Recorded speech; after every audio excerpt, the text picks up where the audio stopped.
Puput Widiawati, mahasiswi manajemen perhotelan.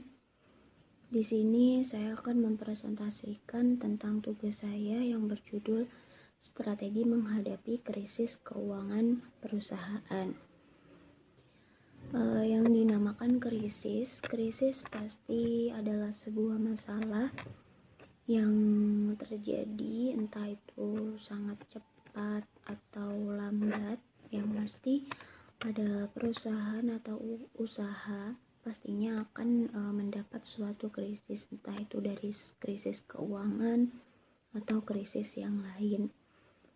Krisis sendiri diperlukan strategi baik jangka panjang maupun pendek untuk menyikapinya, karena jika kita tidak membuat suatu strategi untuk krisis itu sendiri, pasti perusahaan mungkin akan bisa bangkrut dalam waktu yang sangat dekat.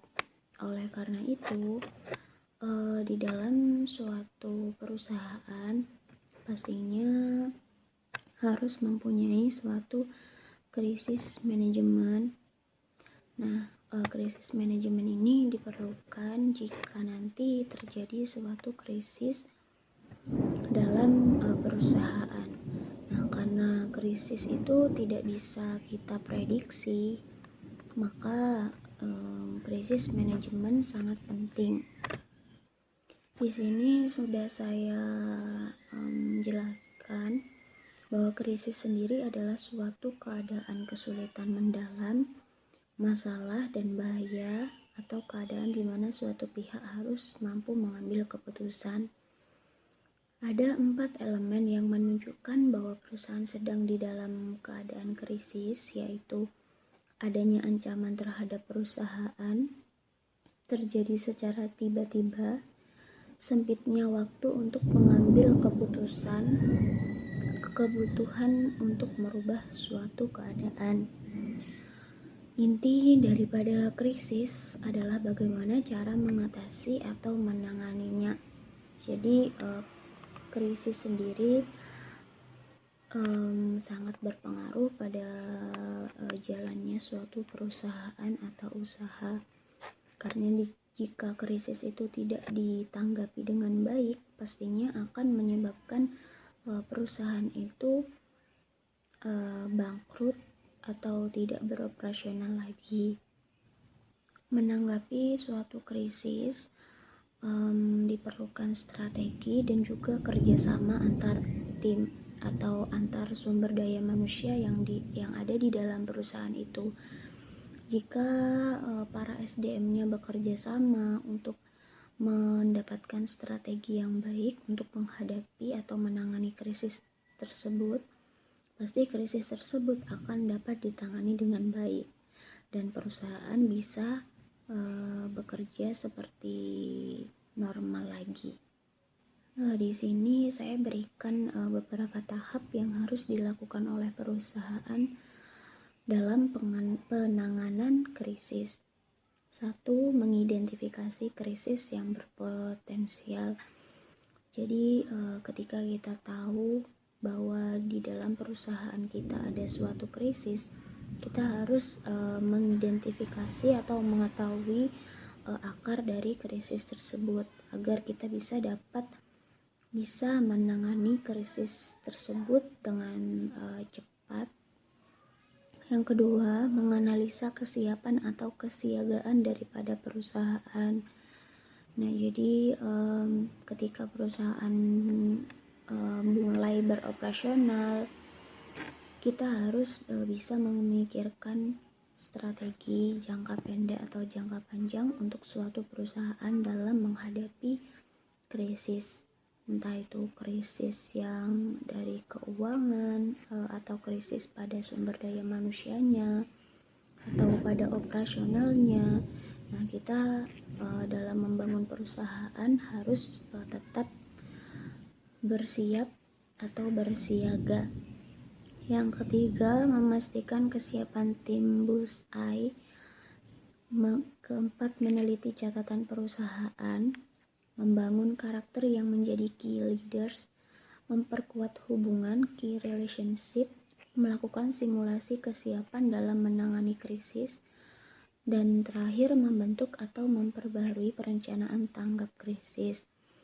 Nah, jadi itulah pentingnya suatu perencanaan bagi suatu perusahaan. Perencanaan sendiri bukan hanya perencanaan pada suatu operasional perusahaan, tetapi harus ada perencanaan-perencanaan yang lain. Contohnya, perencanaan yang digunakan untuk menangani suatu krisis pada perusahaan. Di sini juga saya berikan 2 studi kasus yang saya ambil dari jurnal penelitian. Yang ke satu ada strategi pemulihan potensi pariwisata budaya di Provinsi Maluku.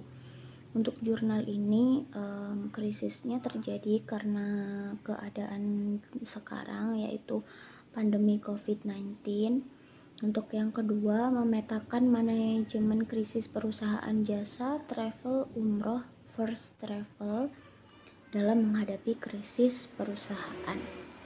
Untuk jurnal yang pertama berjudul Strategi Pemulihan Potensi Pariwisata Budaya di Provinsi Maluku. Sektor pariwisata merupakan salah satu sektor yang paling terpuruk dan nyaris tumbang karena pandemi COVID-19. Jadi memang pandemi ini sangat berpengaruh bagi ekonomi semuanya dalam bidang apapun. Contohnya sektor pariwisata memang sangat berpengaruh karena orang-orang yang pastinya tidak mau keluar kemana saja dikarenakan COVID tadi.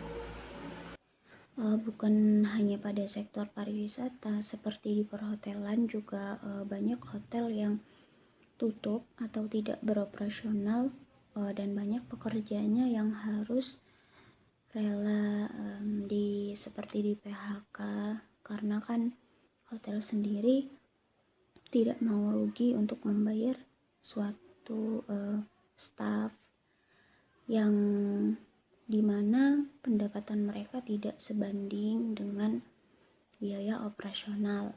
Nah, yang di dalam jurnal ini diangkat potensi pariwisata budaya yang terjadi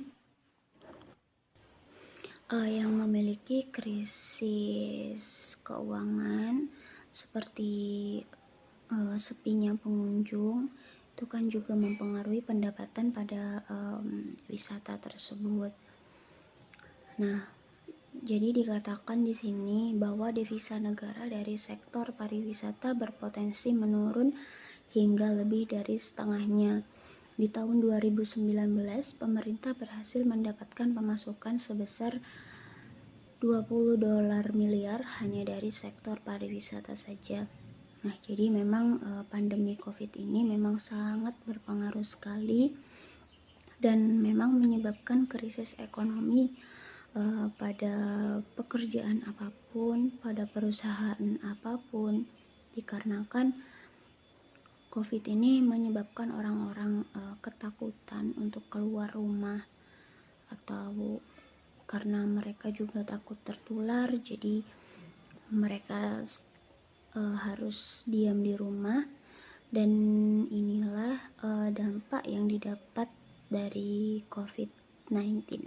Nah, untuk di wisata di Provinsi Maluku, pemerintah untuk memulihkan sektor pariwisata budaya di masa transisi kenormalan baru, mereka melakukan seperti kompetensi membuat vlog atau video pendek bertemakan promosi pariwisata, serta lomba cover lagu Tado di Rumah.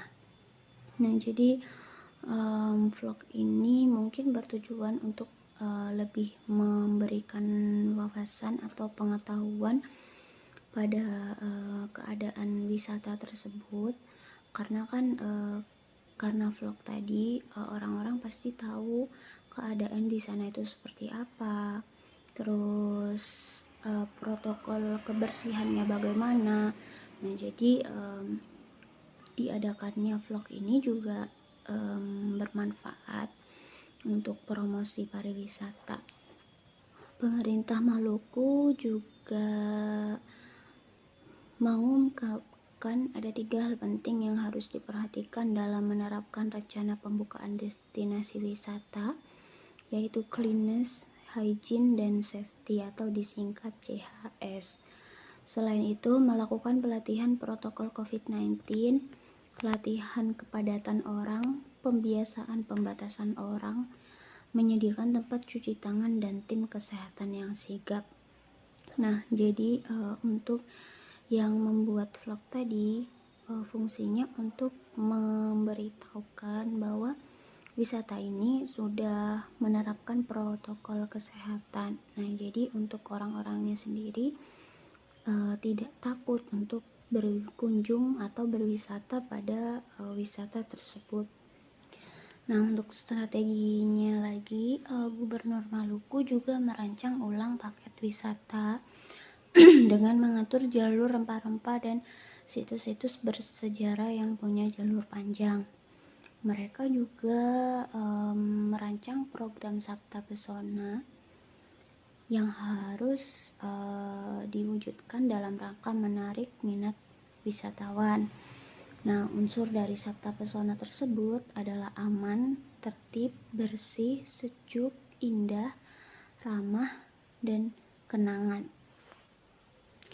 Untuk jurnal penelitian yang untuk wisata Maluku memang berhubungan untuk tahun ini karena dikarenakan mereka mengangkat jurnal penelitian ini di tahun 2019. Jadi pas ada COVID-19, nah makanya di sini mereka meningkatkan sektor pariwisata budaya di masa transisi kenormalan baru dengan merancang program Sabta Pesona, membuat vlog pada tempat wisata tadi untuk menarik minat pariwisata pada wisatawan. Nah, untuk yang jurnal kedua adalah memetakan manajemen krisis perusahaan jasa travel umroh First Travel dalam menghadapi krisis perusahaan. Nah, jadi di sini di jurnal ini ada 4 tahap, yaitu tahap prodorma, tahap akut, tahap kronis, dan juga tahap revolusi. Untuk tahap prodorma itu awal dari krisis tersebut. Pada tahap tersebut sudah mulai tampak gejala krisis, desas-desus kabar tentang penggelapan dana jamaah umroh yang menjadi konsumennya mulai mencuat. Nah, jadi tahap prodorma adalah tahap awal di mana krisis sudah mulai terlihat, entah itu mulai ada gosip-gosip atau desas-desus tadi. Nah, padahal di tahap itu jika masalah yang berhembus dapat ditangani dengan pendekatan yang baik dan profesional, nilai trusted oriented dari jamaah ataupun calon jamaah yang menjadi target market First Travel masih dapat terjaga. Namun sayangnya manajemen perusahaan seakan bersikap abai.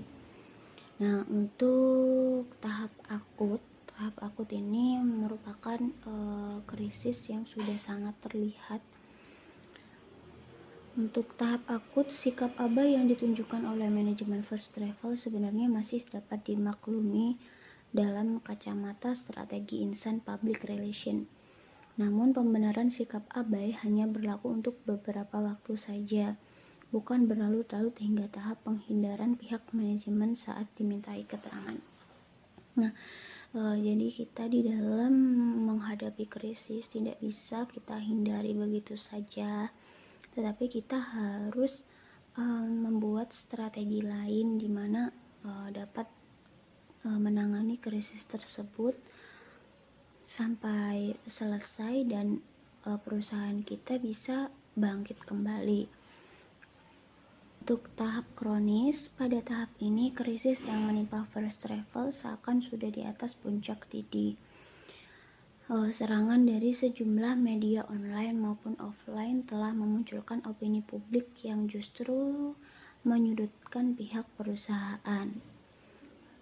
Nah, di sini krisisnya sudah sangat mendidih, ada opini dari sana dari sini yang menyebabkan krisis tadi sangat berkembang, atau krisis tadi itu mulai membuat kerugian pada first travel tadi.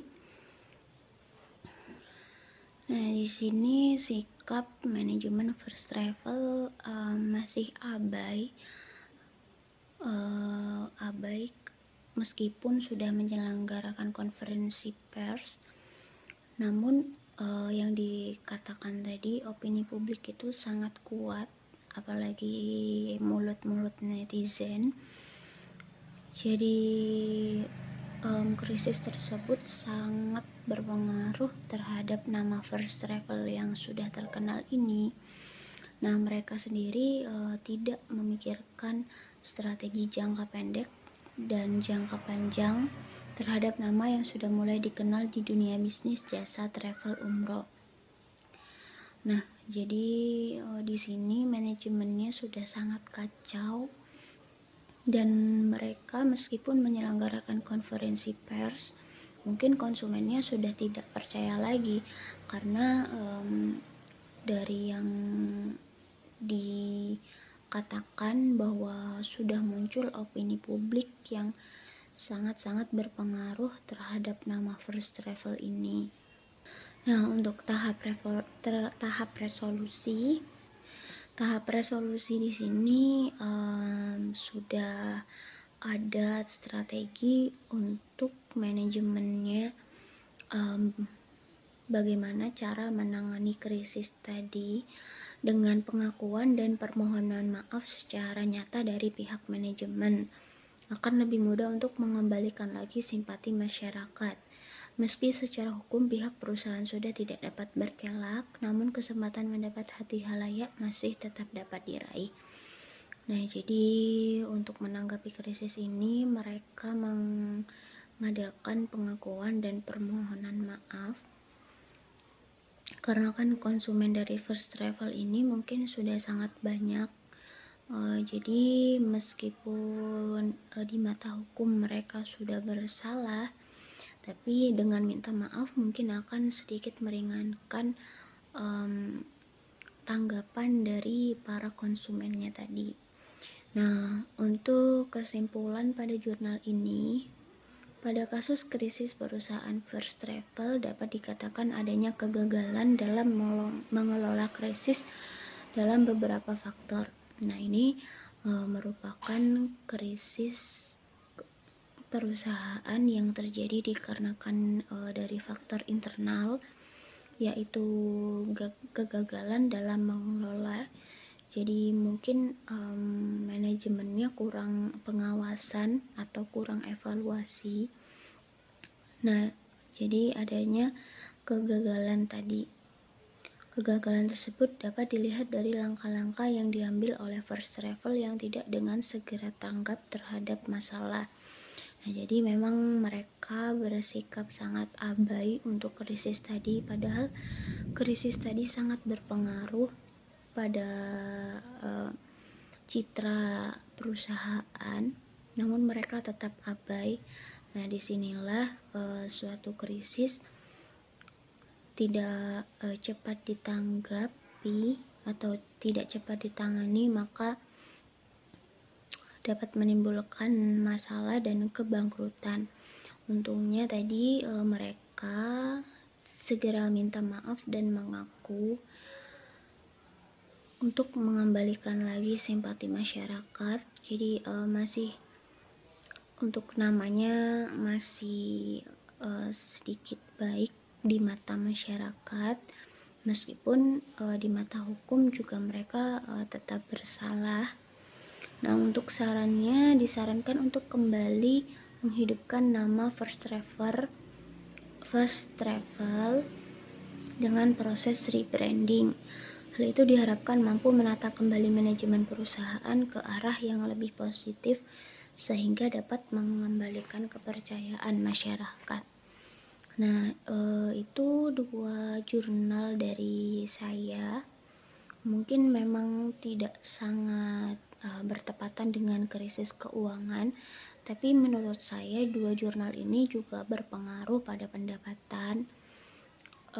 Pada yang ke-1 adalah pada tempat wisata, sektor pariwisata, dikarenakan kan dengan adanya pandemi COVID ini berdampak pada sepinya pengunjung, jadi juga berpengaruh pada suatu pendapatan tempat wisata. Untuk yang kedua ini memang dari faktor internal suatu krisis, jadi dimana manajemennya kurang baik atau kurang pengawasan dan evaluasi, dan mereka juga tidak segera tanggap dalam menangani krisis. Jadi ini juga berpengaruh karena kan umroh itu pendapatannya bukan hal yang kecil, tetapi umroh sendiri harganya juga sangat tinggi. Nah, jadi kan krisis ini juga sangat berpengaruh terhadap keuangan perusahaan.